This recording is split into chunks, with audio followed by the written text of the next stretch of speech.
جسم سے کچھ بھی خارج نہیں ہوگا۔ ایسی پاکیزہ جنت اللہ نے بنائی ہے، وہاں سیوریج کا کوئی نظام نہیں، سمجھ رہے ہیں، بیت الخلاء کا کوئی سسٹم وہاں نہیں ہے۔ تو یعنی وہ چیز جو انسان کی طبیعت میں کراہیت پیدا کرے اللہ نے جنت میں رکھی نہیں ہے۔ پسینہ آتا ہے انسان کو کراہیت محسوس ہوتی ہے، بو پیدا ہوتی ہے، انسان کو پسینہ آئے گا ہی نہیں۔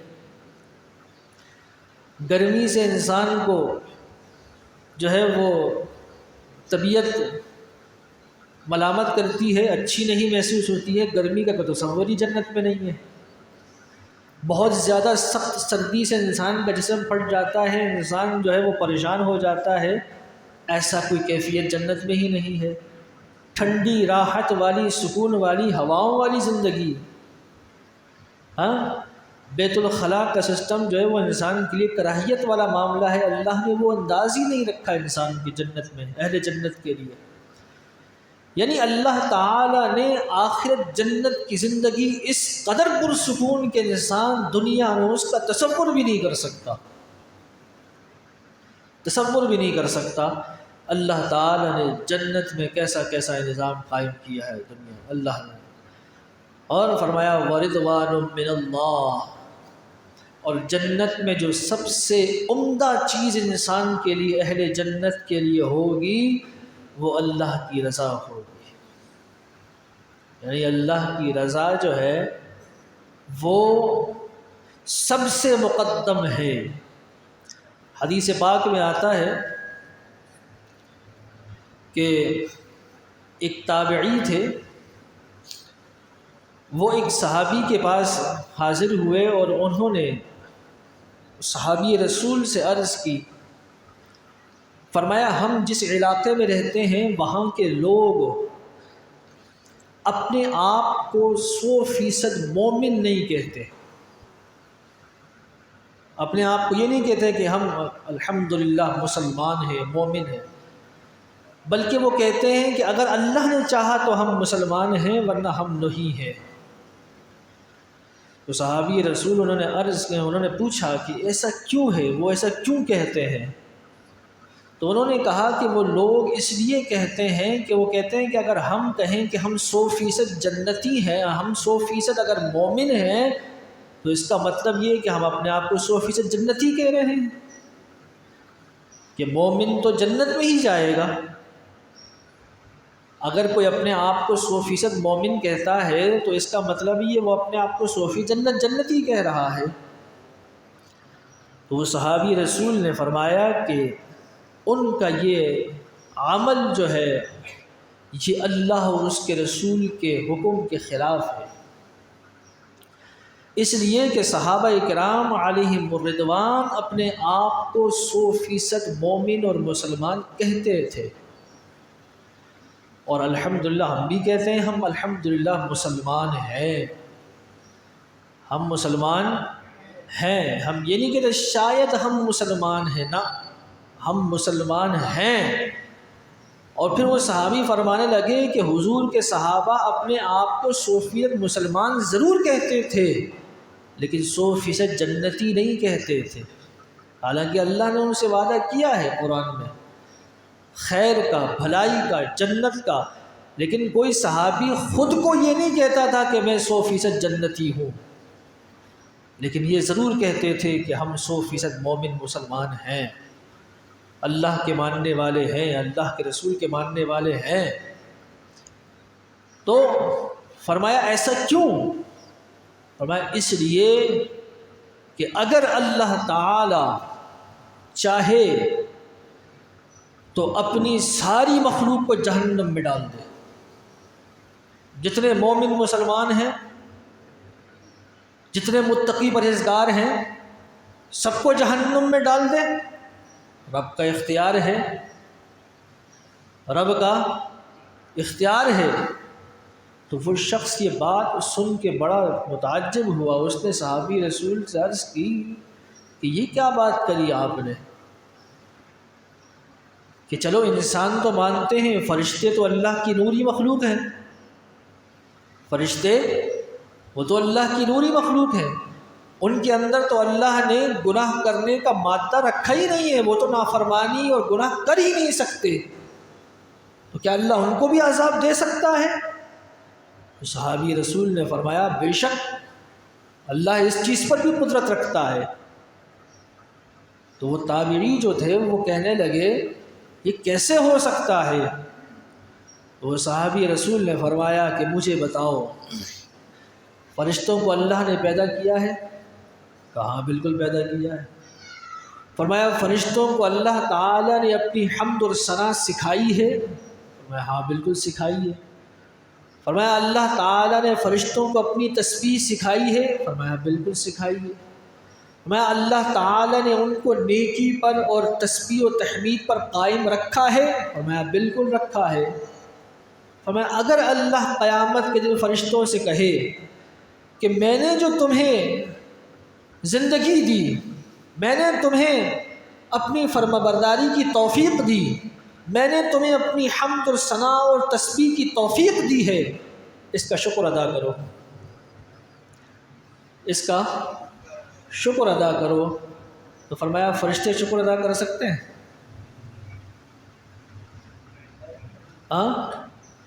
صحابی رسول عرض کرنے لگے کہ فرشتے قاصر ہیں اس چیز سے، فرشتے عاجز آ جائیں گے اللہ کا شکر ادا کرنے سے، اور جب وہ شکر ادا نہیں کر پائیں گے تو پھر اللہ تعالیٰ اس بات کا حق رکھتا ہے نہیں رکھتا کہ ان کو جہنم میں ڈال دے؟ حق رکھتا ہے۔ تو فرمایا کہ اگر اللہ تعالیٰ سارے کے سارے انسانوں اور سارے فرشتوں کو بھی اگر جہنم میں ڈال دے تو اللہ تعالیٰ کی طرف سے یہ ظلم نہیں ہوگا، لیکن اللہ تعالیٰ نے ایک نظام بنایا ہے، اللہ تعالیٰ نے اپنے ایک فضل کا دروازہ کھولا ہے کہ جو اس کے حکم کی خلاف ورزی کرے گا اس کو وہ جہنم میں ڈالے گا، اور جو اس کے حکم کے مطابق عمل کرے گا اس کے لیے اللہ تعالیٰ نے جنت رکھی ہے، اس کے لیے جنت ہے۔ تو اصل چیز کیا ہے؟ اللہ کی رضا۔ اگر اللہ تعالیٰ چاہے کسی کو جہنم میں ڈالنے کے لیے تو کوئی اس کی خلاف ورزی نہیں کر سکتا، اور اگر اللہ تعالیٰ کسی کو اپنے فضل سے جنت دینا چاہے تو وہ اس کی کوئی خلاف ورزی نہیں کر سکتا۔ یہ کوئی نہیں کہہ سکتا کہ یار اللہ نے اس کو جنت کیوں دے دی، مجھے جہنم میں کیوں ڈال دیا، نہ۔ حضور علیہ الصلوۃ والسلام کے پاس مہاجرین جو فقراء تھے، جو مکے سے آئے تھے مدینے، مالی طور پر کمزور تھے، اور جو مدینے کے رہنے والے مسلمان تھے وہ ذرا مالی طور پر وسعت رکھتے تھے، وہ اللہ کی راہ میں صدقہ خیرات کرتے، نماز بھی پڑھتے، روزہ بھی رکھتے، عبادات بھی کرتے اور مالی صدقات بھی کرتے۔ تو جو مہاجر فقراء تھے وہ حضور کی بارگاہ میں حاضر ہوئے اور عرض کیا رسول اللہ صلی اللہ علیہ وسلم، یہ جو ہمارے جو مالی طور پر وسعت رکھنے والے جو ہمارے مسلمان ہیں یہ تو ہم پر نیکیوں میں سبقت لے جائیں گے، یعنی یہ عبادت بھی کرتے ہیں، نماز روزہ بھی کرتے ہیں اور ساتھ میں مالی صدقات بھی دیتے ہیں، اور ہم تو صدقات نہیں دے سکتے، ہم تو صدقہ خیرات نہیں کر سکتے، ہمارے پاس ہے ہی کچھ نہیں، تو لہٰذا یہ تو مالی صدقات کی وجہ سے ہم سے زیادہ نیکیاں کما جائیں گے، ہم کیا کریں گے؟ تو سرکار دو عالم صلی اللہ علیہ وسلم نے فرمایا کہ کیا میں تمہیں ایسا عمل نہ بتاؤں کہ تم اس عمل کو کرنے کی وجہ سے ان مالی صدقات کرنے والے لوگوں سے زیادہ اجر حاصل کر لو؟ یعنی تم مال خرچ نہیں کر سکتے، لیکن میں تمہیں ایسا عمل بتاتا ہوں کہ اگر وہ عمل تم روز کرو تو تمہیں مالی صدقہ کرنے سے زیادہ اجر و ثواب ملے گا۔ تو صحابہ نے عرض کیا رسول اللہ بالکل بتائیے۔ تو حضور علیہ السلام نے فرمایا کہ ہر نماز کے بعد 33 مرتبہ سبحان اللہ، الحمدللہ، اللہ اکبر پڑھ لیا کرو۔ فرمایا یہ عمل جو شخص مالی صدقہ کر رہا ہے اور جو مالی صدقہ نہیں کر سکتا، فرمایا ان دونوں کو اللہ ایک جیسا اجر عطا فرمائے گا۔ اگر کوئی دن میں بے شمار مال صدقہ کر رہا ہے اللہ کی راہ میں، اس کو جتنا اللہ اجر عطا فرما رہا ہے، اور ایک دوسرا شخص ہے وہ تو خرچ نہیں کر سکتا، توفیق ہی نہیں ہے، استطاعت ہی نہیں ہے، تو اللہ کے رسول نے فرمایا نماز کے بعد 33 مرتبہ یہ تینوں کلمات پڑھ لو، اللہ اس کے مثل تمہیں اجر عطا فرمائے گا۔ صحابہ نے شروع کر دیا، کچھ دن گزرے، حضور کے پاس پھر وہ فقراء صحابہ آ گئے، عرض کرنے لگے یا رسول اللہ صلی اللہ علیہ وسلم، یہ ہمارا جو عمل ہمیں آپ نے عطا فرمایا تھا، یہ تو ان صحابہ کو بھی پتہ چل گیا جو مالی طور پر صدقات کرتے تھے، اور انہوں نے بھی یہ شروع کر دیا ہے، یعنی وہ مالی صدقہ بھی کرتے ہیں اور یہ تسبیحات بھی پڑھنا شروع کر دیے ہیں، تو ان کے اجر تو پھر ہم سے اور زیادہ ہو گیا۔ یعنی ان کا عرض یعنی مراد یہ تھی کہ یہ تو شاید ان لوگوں کے لیے عمل ہے کہ جو مالی صدقہ نہیں کر سکتے، تو اس لیے انہوں نے شکایت کی حضور کے بارگاہ میں کہ یہ تو عمل وہ لوگ بھی کر رہے ہیں جو مالی صدقہ بھی کرتے ہیں اور یہ عمل بھی کر رہے ہیں، تو ان کو تو ڈبل ثواب مل رہا ہے، صدقے کا بھی اجر مل رہا ہے اور تسبیح کا بھی اجر مل رہا ہے، تو یہ تو پھر دوبارہ بڑھ جائے گا۔ تو سرکار علیہ الصلوۃ والسلام نے فرمایا اللہ کی بارگاہ میں کوئی قید نہیں لگا سکتا، اللہ جس کو جتنا چاہے اجر عطا فرمائے۔ ہاں، کوئی انسان اللہ کی بارگاہ میں منشی بن کر نہیں بیٹھ سکتا کہ اس کو اتنا کیوں دیا، مجھے اتنا کیوں دیا۔ فرمایا تم اخلاص اور للہیت کے ساتھ اس عمل کو کرتے رہو، اللہ نے چاہا تو تمہیں وہ دگنا تگنا اجر عطا فرمائے گا۔ میں اس بات پر مت نظر رکھو کہ وہ خرچ کر رہا ہے اور ہم خرچ نہیں کر سکتے، فرمایا اللہ کی رضا سب سے مقدم ہے، اور اس پہ انسان کو اثر ہونا جو ہے وہ عمل ہونا چاہیے۔ واللہ بصیر بالعباد، اللہ نے فرمایا اور اللہ بندوں کو خوب دیکھنے والا ہے، یعنی انسان کون کیا کر رہا ہے اللہ تعالیٰ خوب جانتا ہے، بہتر سمجھنے والا ہے کہ کون سا عمل کون انسان کس ارادے سے کر رہا ہے، کیا نیت ہے، اللہ کی رضا ہے یا ریاکاری ہے، اللہ کی رضا ہے یا دکھلاوا ہے، اللہ کے لیے کر رہا ہے، صحیح کر رہا ہے یا غلط کر رہا ہے۔ ہر ایک انسان کے عمل کو اللہ دیکھ رہا ہے۔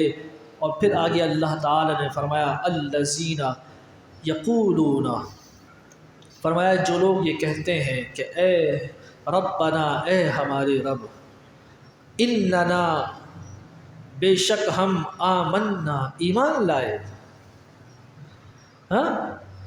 فاغفر لنا ذنوبنا، ہم ایمان لائے ہیں سو ہمارے گناہوں کو بخش دے، ذنوبنا، ہمارے گناہوں کو بخش دے، ہماری مغفرت فرما دے، وقنا عذاب النار، اور ہمیں عذاب نار سے محفوظ فرما، ہمیں عذاب نار سے بچا۔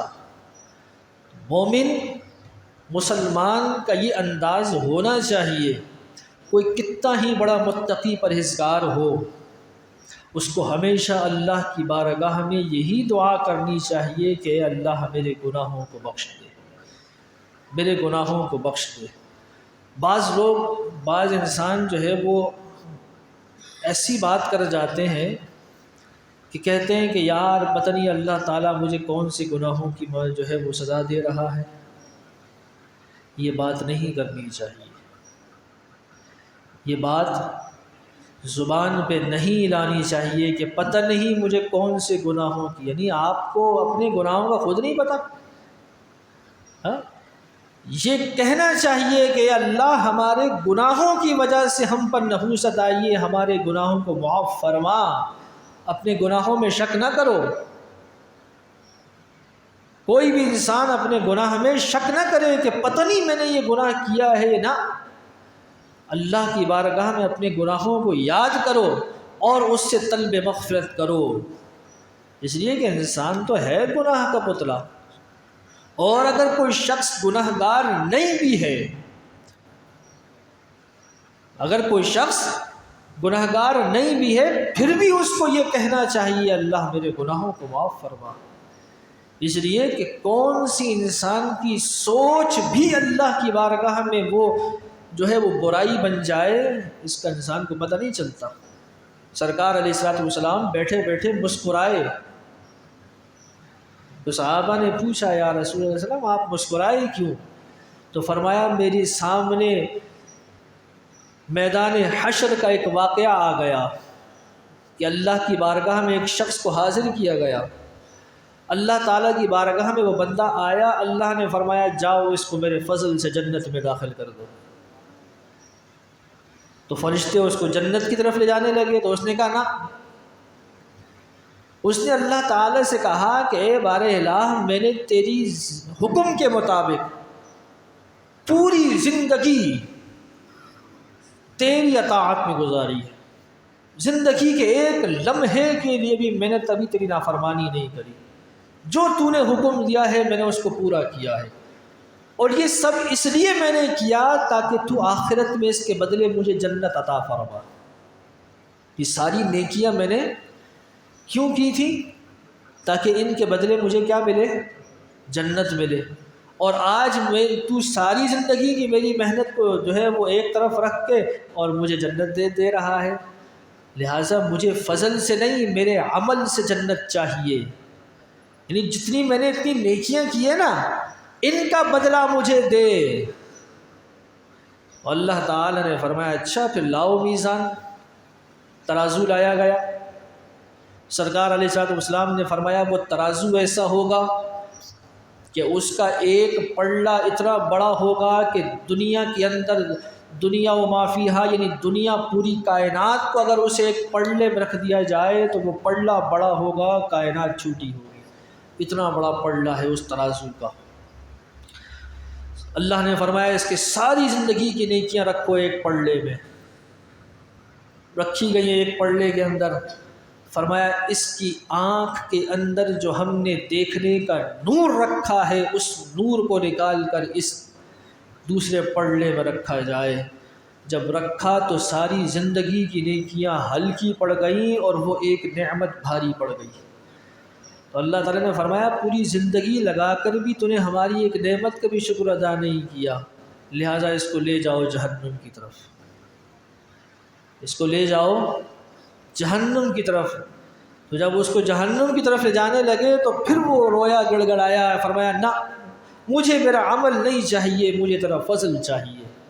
تو حضور فرمایا میں نے اس کو دیکھ کے مسکرایا کہ اللہ تعالیٰ پہلے فضل عطا فرما رہا تھا تو اس نے اپنی نیکیوں پہ ناز کیا، اپنی نیکیوں پر اس نے جو ہے وہ بھروسہ کیا، اور پھر جب پھنسا تو پھر اللہ تعالیٰ کے فضل کا سوال کر رہا ہے۔ تو اللہ تعالیٰ کے فضل پہ ہمیشہ انسان چاہے کتنا ہی بڑا متقی پرہیزگار بن جائے، اس کو ہمیشہ یہی دعا کرنی چاہیے کہ اللہ تعالیٰ ہمارے گناہوں کو بخش دے۔ اور اللہ تعالیٰ نے مومنوں کی یہی نشانی قرآن بیان فرمائی کہ الذین یقولون ربنا آمنا فاغفر لنا ذنوبنا، کہ وہ لوگ جو ایمان لائے تو وہ یہ کہتے ہیں اے ہمارے رب ہمارے گناہوں کو بخش دے، ہمیں دوزخ کے عذاب سے بچا۔ پھر فرمایا الصابرین والصادقین والقانتین والمنفقین والمستغفرین بالاسحار، فرمایا وہ لوگ کون ہیں؟ فرمایا وہ صبر کرنے والے ہیں، سچ بولنے والے ہیں، والقانتین اور اللہ کی اطاعت کرنے والے ہیں، فرما برداری کرنے والے ہیں، اللہ اور اس کے رسول کے حکم کو پورا کرنے والے ہیں، والمنفقین اور اللہ کی راہ میں خرچ کرنے والے ہیں، والمستغفرین بالاسحار اور صبح کے وقت یعنی سحر کے وقت اٹھ کر اللہ کی بارگاہ میں استغفار کرنے والے ہیں، طلب مغفرت کرنے والے ہیں، تہجد ادا کرنے والے ہیں۔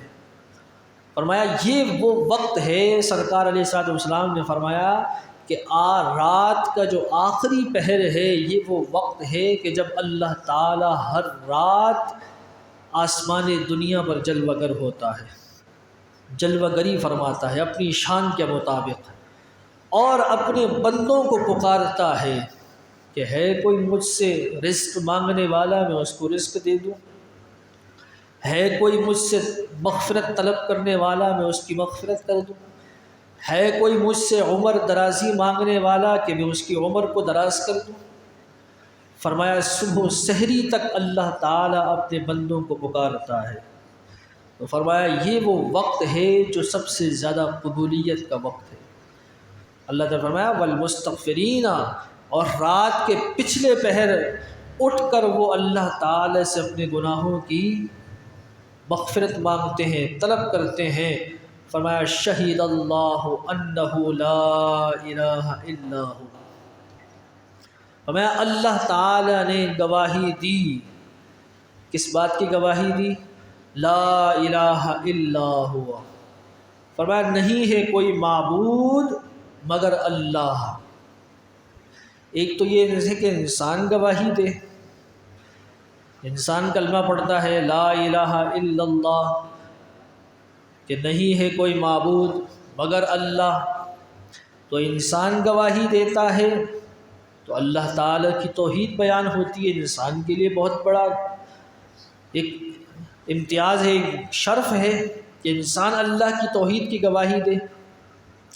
لیکن اگر کوئی نہ گواہی دے تو اللہ تعالیٰ کی توحید میں کوئی فرق آئے گا؟ اللہ تعالیٰ کی وحدانیت میں کوئی فرق آ جائے گا؟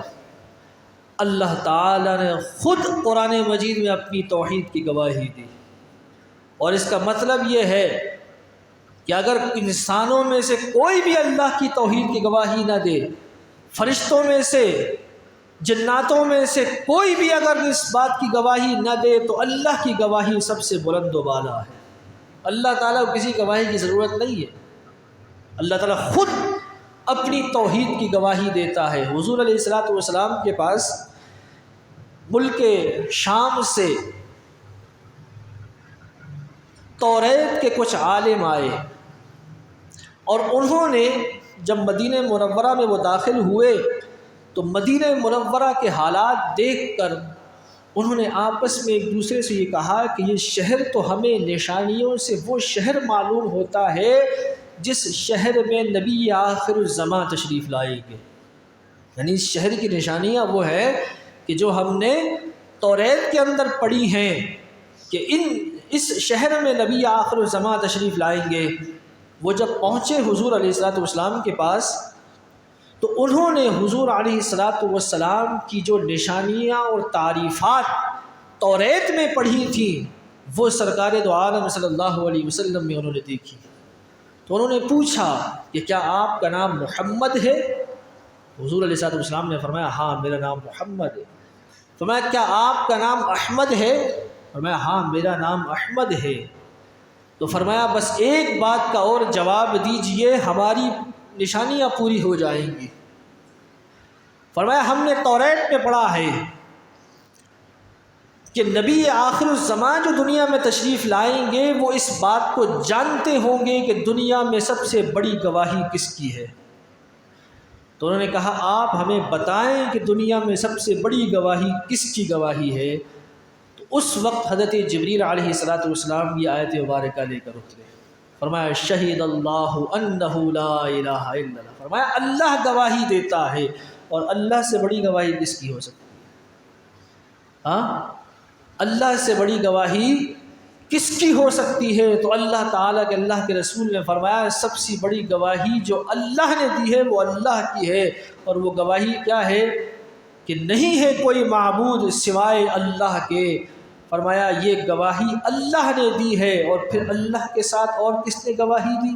فرمایا والملائکہ، اور اللہ کے فرشتوں نے یہ گواہی دی کہ نہیں ہے کوئی معبود سوائے اللہ کے، اور کس نے گواہی دی؟ اور فرمایا وَأُولُو الْعِلْمِ، اور جو صاحبان علم ہیں جن کو اللہ تعالیٰ نے کتاب و حدیث کا علم عطا فرمایا ہے، جن کو اللہ تعالیٰ نے علم سے مزین فرمایا ہے، فرمایا انہوں نے گواہی دی۔ اور قائمًا بالقسط، اللہ وہ ہے کہ جو عدل کے ساتھ نظام کائنات کو قائم کیے ہوئے ہے۔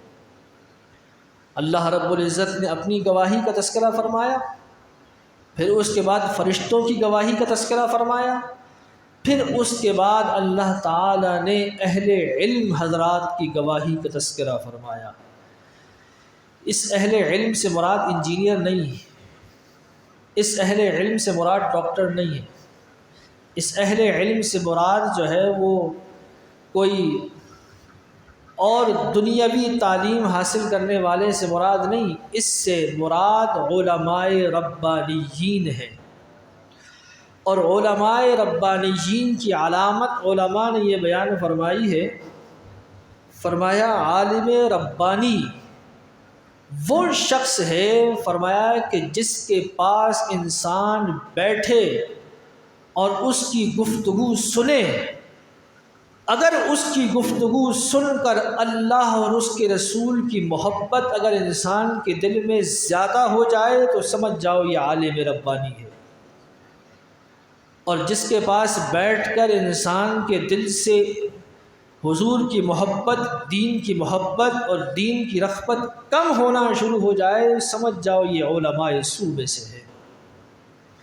یہ علامت بیان فرمائی ہے علماء نے، محققین نے، فرمایا جس عالم کی گفتگو، جس عالم کی صحبت، جس عالم کے پاس بیٹھنے سے حضور کی محبت بڑھتی ہو دل میں، وہی عالم ربانی ہے۔ وہ کون ہے؟ عالم ربانی۔ اور جس کی باتیں سن کر بیزاری آ جائے نا، جس کی باتیں سن کر دین سے دوری پیدا ہو جائے، فرمایا ایسا شخص بھلے وہ قرآن پر جو ہے وہ فرافر پڑھتا ہو، اس کے ترجمے اور مفہوم میں بیان کرتا ہو، تو فرمایا وہ اس حدیث کے مصداق ہے، فرمایا کہ اللہ کے رسول نے فرمایا میری امت میں ایسے شخص بھی آئیں گے کہ جو قرآن بڑا عمدہ پڑھتے ہوں گے، قرآن بڑا خوبصورت پڑھتے ہوں گے، لیکن فرمایا ان کا قرآن ان کے حلق سے نیچے نہیں اترے گا، یعنی صرف وہ زبان کی لذت ہوگی، زبان کی ترنم ہوگی، ادھر کچھ بھی نہیں ہوگا۔ اور جب ادھر کچھ نہیں ہوگا تو سامنے والے کو بھی کچھ نصیب نہیں ہوگا۔ تو عالم ربانی وہ ہے کہ جس کی بات سن کر کسی کے دل میں اگر دین کی، اللہ کے رسول کی، اللہ کی محبت میں اضافہ ہو رہا ہے تو یقیناً اس کی بات میں اللہ تعالیٰ نے اثر اور تاثیر رکھی ہے، تاثیر رکھی ہے۔ اسی لیے فقہاء نے فرمایا اگر کسی مسجد کا امام ہے، وہ بظاہر لگتا ہے کہ بڑا اچھا پرہیزگار ہے، لیکن اگر اس کی وجہ سے مسجد کے نمازی کم ہوتے جا رہے ہیں تو فرمایا شرعی طور پر ایسے شخص کو مسجد کا امام ہونا ہی نہیں چاہیے۔ اگر اس کی وجہ سے مسجد کے نمازی کم ہو رہے ہیں تو اس کو مسجد کا امام ہونا ہی نہیں چاہیے۔ اسی طرح جس شخص کی گفتگو سے دین سے کسی کو بیزاری نصیب ہو رہی ہے، بیزاری مل رہی ہے، یا اللہ اس کے رسول کی محبت یا ان کے درجات پہ کمی آ رہی ہے، تو وہ بھلے سارا قرآن گھول کر لوگوں کو پلا دے، وہ کبھی بھی عالم ربانی نہیں بن سکتا ہے۔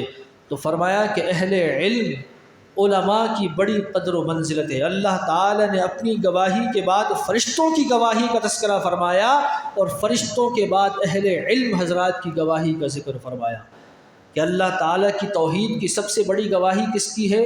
اللہ کی ہے، اس کے بعد فرشتوں کی ہے، اس کے بعد پھر ان حضرات کی ہے کہ جن کو اللہ تعالیٰ نے قرآن و حدیث کا علم عطا فرمایا ہے۔ سرکار علیہ الصلوۃ والسلام نے فرمایا کہ جو شخص اللہ کی رضا کے لیے اس کے دین کا علم حاصل کرتا ہے، فرمایا زمین کے اندر جتنی مخلوقات ہیں، آسمانوں میں جتنی مخلوقات ہیں، زمین کی خشکی پر جتنی مخلوقات چل رہی ہیں، حتیٰ کہ کسی سوراخ کے اندر اگر چونٹیاں بھی ہیں نا تو وہ بھی اس شخص کے لیے بلندی درجات کی دعائیں کرتی ہیں، اس عالم دین کے لیے۔ اور فرمایا ایک صحیح باعمل عالم دین کے ساتھ کسی مجلس میں بیٹھنا ایسے ہی ہے جیسے میرے ساتھ کسی مجلس میں بیٹھنا۔ علماء کی بڑی قدر و منزلت ہے جو باعمل عالم دین ہو۔ حضور نے فرمایا کسی نے باعمل عالم دین سے مصافحہ کیا، گویا اس نے مجھ سے مصافحہ کیا۔ کسی نے باعمل عالم دین کے پیچھے اقتداء میں نماز پڑھی، گویا اس نے میری اقتداء میں نماز پڑھی۔ بڑی قدر و منزلت اللہ تعالیٰ کے رسول نے فرمایا، جو اہل علم حضرات دین کے حصول کے لیے نکلتے ہیں اللہ تعالیٰ ان کے لیے جنت کا رستہ آسان فرما دیتا ہے۔ لیکن اگر عالم باعمل ہو تو میرا جیسا نکما اور چریا ہوگا تو پھر کچھ بھی نہیں ہے۔ جو بڑے بڑے علماء گزرے ہیں، آج زمانے میں بڑے بڑے متقی پرہیزگار علماء ہیں کہ جن کی انسان چہرے دیکھتا ہے تو واقعی اللہ یاد آتا ہے۔ ہاں، ایسے ایسے علماء ہیں، اور بعض اوقات تو ایسا ہوتا ہے کہ انسان بیزار ہو جاتا ہے۔ تو بہرحال اللہ تعالی ہم سب کو عمل کی توفیق عطا فرمائے۔ آگے اللہ نے فرمایا لا الہ الا هو العزیز الحکیم، اور اللہ وہ ہے کہ اس کے سوا کوئی عبادت کا مستحق نہیں ہے، اور وہ بہت غالب حکمت والا ہے۔ اللہ تعالی ہم سب کو عمل کی توفیق عطا فرمائے۔ وآخر دعوانا